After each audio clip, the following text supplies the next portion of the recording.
Hello everyone, welcome to NS Edugyan. मैं नीतीश। आज शुरू करेंगे धर्म चक्र परिवर्तन के बारे में। जैसा कि पिछली क्लास में हमने पढ़ा था सिद्धार्थ के जीवन के बारे में कि सिद्धार्थ ने किस प्रकार अपने घर को त्यागा था, घर को त्यागा था जीवन में ज्ञान की खोज के लिए। और जीवन में ज्ञान की खोज उन्होंने किस प्रकार से की थी, इन सब चीजों को हमने पिछली क्लास में देखा था। और ज्ञान की खोज करने के बाद उन्होंने जो अपना पहला उपदेश दिया था, उसी पहले उपदेश की घटना को धर्म चक्र परिवर्तन के नाम से जाना जाता है। उन्होंने पहला उपदेश कहाँ दिया था? उन्होंने पहला उपदेश सारनाथ में दिया था। चलिए हम शुरू करते हैं धर्म चक्र परिवर्तन के बारे में। जैसे कि मैंने अभी बताया कि धर्म चक्र परिवर्तन जो है, ज्ञान की प्राप्ति के बाद गौतम बुद्ध ने अपने जो पहला उपदेश सारनाथ में दिया था, उस उपदेश की घटना को धर्म चक्र परिवर्तन के नाम से जाना जाता है। उसे धर्म चक्र परिवर्तन कहा जाता है। इस उपदेश को गौतम बुद्ध ने 4 आर्य शर्त को बताया था। 4 आर्य शर्त कौन कौन से थे? जिसे कि अपने प्रथम उपदेश में गौतम बुद्ध ने बताया था। पहला उपदेश था इनका कि दुख है। सेकंड बताया था कि जो दुख है उसका कारण भी है। थर्ड में उन्होंने बताया कि पहले में दुख है, दूसरे में जो दुख है उसका दुख का कारण भी है। तीसरे में उन्होंने बताया कि जो दुख है उसका निदान भी है, यानी कि दुख का निरोध भी है। दुख हमारे पास आता है तो उसका कोई ना कोई सॉल्यूशन भी होता है। अगले में चौथे में उन्होंने बताया था कि दुख के निदान के उपाय भी है। ये 4 आर्य सत्य ज्ञान की प्राप्ति के बाद गौतम बुद्ध ने बताए थे। उसके बाद हम देखते हैं कि उन्होंने 80 वर्ष की आयु में अपने शरीर का त्याग कर दिया था। अपने शरीर का त्याग किया था, जिसे कि महापरिनिर्वाण के नाम से जाना गया। 80 वर्ष की आयु में इन्होंने शरीर त्याग दिया था, जिसे महापरिनिर्वाण के नाम से जाना गया। इसके बाद देखते हैं कि जो 4 आर्य सत्य इन्होंने बताए थे, जो चौथे आर्य सत्य में से संबंधित एक अष्टांगिक मार्ग के सिद्धांत को दिया था। जो चौथा आर्य सत्य था, दुख के निदान के उपाय है, इससे संबंधित उपाय में इन्होंने अष्टांगिक मार्ग का सिद्धांत दिया था। जब तक आप इसका स्क्रीनशॉट ले लीजिए, फिर मैं इसके बाद आपको अष्टांगिक मार्ग के बारे में बताता हूँ।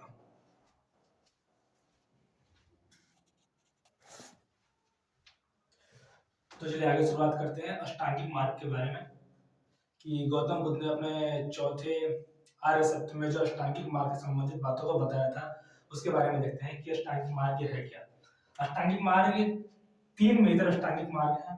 पहला है सम्यक दृष्टि, दूसरा है सम्यक संकल्प और तीसरा है सम्यक वाक।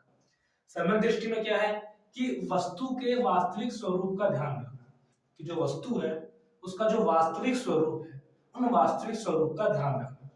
सेकंड, सम्यक संकल्प।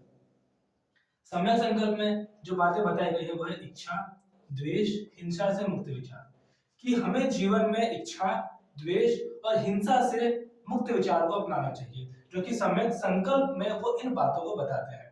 अगला अष्टांगिक मार्ग कौन सा है? सम्यक वाक। सम्यक वाक में बताते हैं कि हमें अप्रिय वचनों का त्याग कर देना चाहिए। हमें अपने जीवन में अप्रिय वचनों का त्याग करना चाहिए, तभी हमारा जीवन सुखद हो सकता है। अगला, इन अष्टांगिक मार्गों के अलावा आगे उनके जीवन में जो घटना घटित होती है उसके बारे में क्या बताते हैं कि वैदिक कर्म कांडों और अनुष्ठानों के विपरीत इन्होंने नैतिकता पर बल दिया और नैतिकता और उनके अनुसार बिना यज्ञ और कर्म कांडों के भी कोई व्यक्ति निर्वाण को प्राप्त कर सकता है। हालांकि उस समय जो टाइम पीरियड था वो उत्तर वैदिक, उससे बौद्ध धर्म जब शुरू हुआ था 6ठी शताब्दी ईसा पूर्व, उससे पहले उत्तर वैदिक काल का पीरियड था। और उत्तर वैदिक काल में क्या होता था कि ऐसा माना जाता था कि जो उस समय लोग यज्ञ करवाते हैं, कर्मकांड करवाते हैं, उन्हें ही आगे जीवन में स्वर्ग की प्राप्ति होती है, जैसा कि आम बोलचाल की भाषा में कहा जाता है। और बौद्ध धर्म में से निर्वाण कहा जाता है। क्यों? उस समय उत्तर वैदिक काल में यही माना जाता था कि जो यज्ञ करवाते हैं, कर्मकांड करवाते हैं, उन्हें ही जीवन में निर्वाण प्राप्त हो सकता है। लेकिन गौतम बुद्ध ने बौद्ध धर्म के अपनाने के बाद इस मिथ को, इस परंपरा को गलत साबित कर दिया और ये बताया कि वैदिक कर्मकांडों के अनुष्ठानों के विपरीत बिना यज्ञ और कर्मकांडों के भी निर्वाण की प्राप्ति की जा सकती है। ये महात्मा बुद्ध यानी गौतम बुद्ध ने इन बातों को कहा था ज्ञान की प्राप्ति के बाद। आगे इन्होंने अपने अनुयायियों के लिए कुछ नियम बनाए थे, जो कि हम आगे उन नियमों पर चर्चा करेंगे। उन्होंने अपने अनुयायियों के लिए जो नियम बनाए थे उनमें पहला था असत्य ना बोलना, यानी कि झूठ ना बोलना। सेकंड, हिंसा ना करना, दुराचारों से दूर रहना, असमय भोजन ना करना, सुखद बिस्तर पर ना सोना और किसी भी प्रकार के द्रव्य का संचय ना करना। ये कुछ नियम थे जो कि गौतम बुद्ध ने अपने अनुयायियों के लिए बनाए थे कि जो उनके अनुयायी है उन्हें इस नियमों को पालन करना पड़ेगा, तभी वो सही मायने में गौतम बुद्ध का अनुयायी कहला सकता है।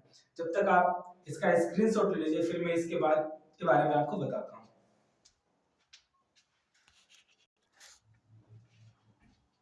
चलिए आगे शुरू करते हैं संघ की स्थापना के बारे में कि संघ की स्थापना कैसे हुई, संघ के क्या क्या नियम थे, इन चीजों के बारे में हम आगे डिस्कस करेंगे।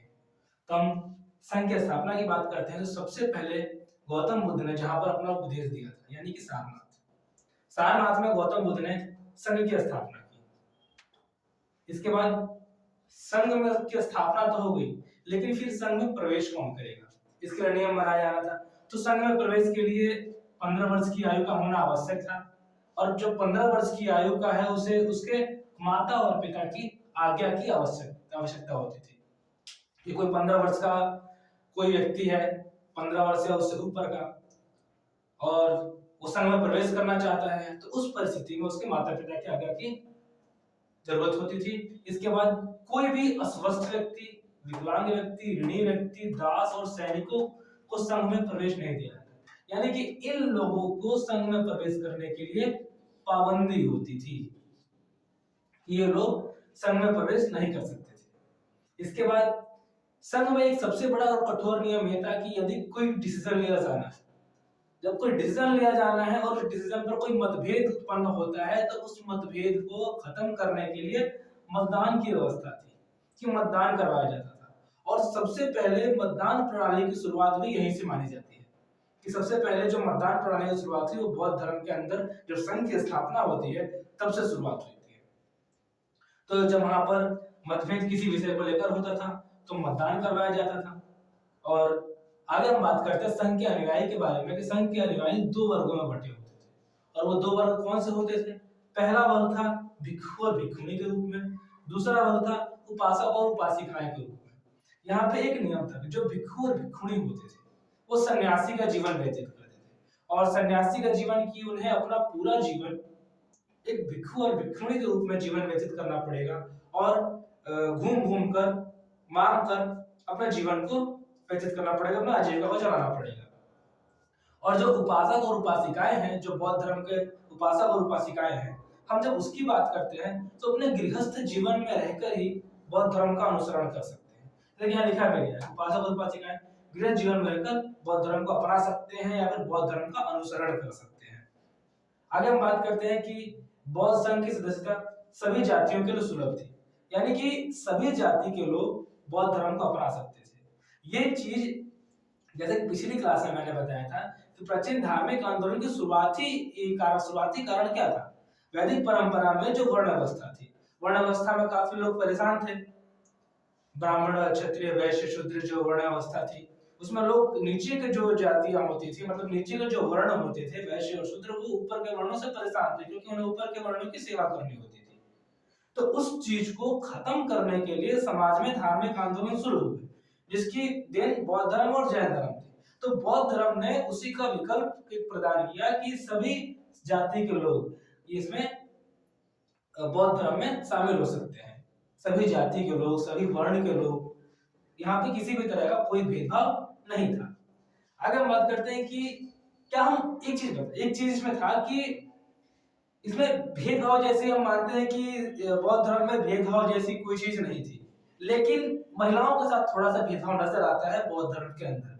बौद्ध संघ की जब स्थापना हुई तो संघ में महिलाओं को शुरू में प्रवेश नहीं दिया गया, तो थोड़ा सा महिलाओं के साथ भेदभाव यहाँ देखने को मिलता है, लेकिन आगे चलकर इस भेदभाव को भी समाप्त कर दिया जाता है।